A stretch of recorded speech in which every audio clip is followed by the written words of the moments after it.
Working out actually helps you get better grades. Welcome to the Med Motivation Podcast, and today we're going to talk about how physical exercise can lead to better grades and better study. Most of you who are studying for your exams, especially medical students, you might not be going to a gym. What if I tell you that going to a gym and consistently working out can actually help you get better grades rather than deteriorate your grades? Most of us are avoiding this because we think that going to a gym might actually reduce our grades. The research has showed quite the opposite. Working out can actually help us get better grades in the long run.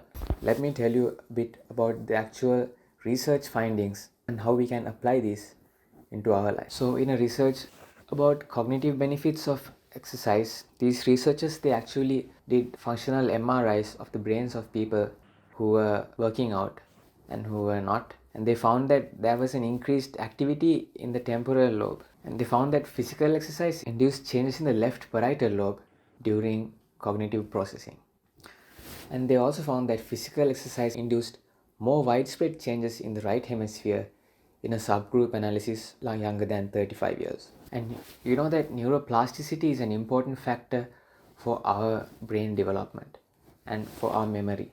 So physical exercise is a major enhancer of neuroplasticity, and that includes formation of new synapses, synaptogenesis, and neurogenesis, formation of new neurons, gliogenesis, and angiogenesis, which is the formation of blood cells in the brain. So all of these factors are indicators of development of the brain, and it is highly correlated with physical exercise. And we all know that physical exercise is a major push for something that we need discipline for. Like physical exercise trains you to get discipline for you to consistently do physical exercise like running. I mean, it's a painful activity, it's not exactly fun, but you do it anyway because you have the discipline. So similarly, physical exercise can help you build discipline in other areas of your life. So in this research, they have found that physical exercise can help you quit smoking and other addictive behaviors like alcohol and gambling, and also to regulate the impulse of hunger. So this is important for someone who's trying to lose weight just by controlling their diet. I mean, it's possible, but doing physical exercise can greatly enhance your ability to diet and to control your hunger impulses, so you can lose weight more efficiently. And similarly, you can apply this to your studying life. So if you have other addictive behaviors like gaming or something, watching TV series, that discipline that you lack because of your addiction, you can compensate for that. You can get rid of that by doing some physical exercise, going to the gym. By developing that discipline, you can also be able to control your other impulses and be able to allocate more time for your studying. And studying is also something that requires quite a lot of discipline. I mean, it's not exactly fun most of the time. So being able to sit at your desk and study for continuous hours is not easy unless you have the discipline required for it. So yeah, to build the discipline to quit addictive behaviors, physical exercise is really important. And another study showed that physical exercise can improve functioning of the brain and the executive functioning of the brain. When I talk about physical exercise, most of these researchers actually focus more on the the cardio side of it.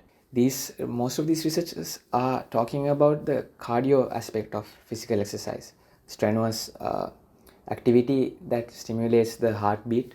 But when we are talking about the gym, generally we are talking about something like resistance exercises, like lifting weights.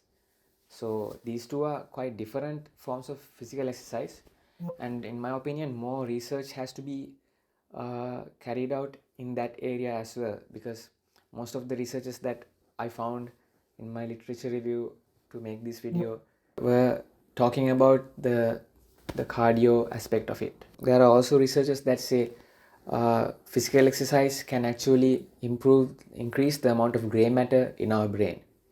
And also there's another research, physical exercise stimulates the production of neurotrophic factors. That means factors that help the growth, that promote the growth of neurons in our brain and promote neuroplasticity, and also improves cerebrovascular health. And then another research showing that physical exercise can actually increase the spatial memory, the spatial ability of the brain. And if you have watched my previous episodes of the Med Motivation podcast, you'd know how important spatial memory is for medical students, because learning anatomy and navigating our body, we need that spatial memory. And then we have the mental aspect, psychological aspect of physical exercise. And the reason why I'm talking about this is because we need to have our psychological well-being as well when we are talking about how it affects our studies. So we need to be in a good mental capacity. Having some sort of consistent physical exercise in our life has been shown to improve our self-concept, our mood, and mental health in the youth and adulthood. And also in the aging population, it has been shown to improve social well-being. So people who are in the aged population, generally they tend to be isolated and at home most of the time. But with this, going to a gym or having some sort of outlet, having a group exercise or something, usually you meet more people when you go out to exercise, because it's not something you can do in the vicinity of your home. And that this increases their social well-being, increases their independence. And another thing when we're talking about the aging population is that when you age, your cognitive ability declines. And the number one thing that can reduce this decline, that can delay this decline, is physical activity, doing exercise. Generally, what we recommend, what we are taught to recommend as medical students to patients is something around 200 minutes per week. So that averages to around, if you are doing exercise every day, 20 to 30 minutes of exercise per day is more than enough.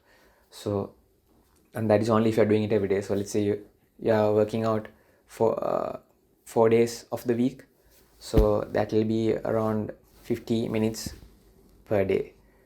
So 5 days a week, that will be around 40 minutes per day. And this level of exercise, what I'm talking about, is generally the bare minimum of exercise.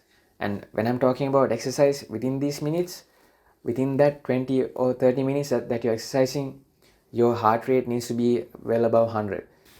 Physical exercise increases the levels of endorphins and serotonin in our body. So, and those things help to improve our health, improve our mental health. And not to mention the biological effects, the biological mechanisms of physical exercise that improve.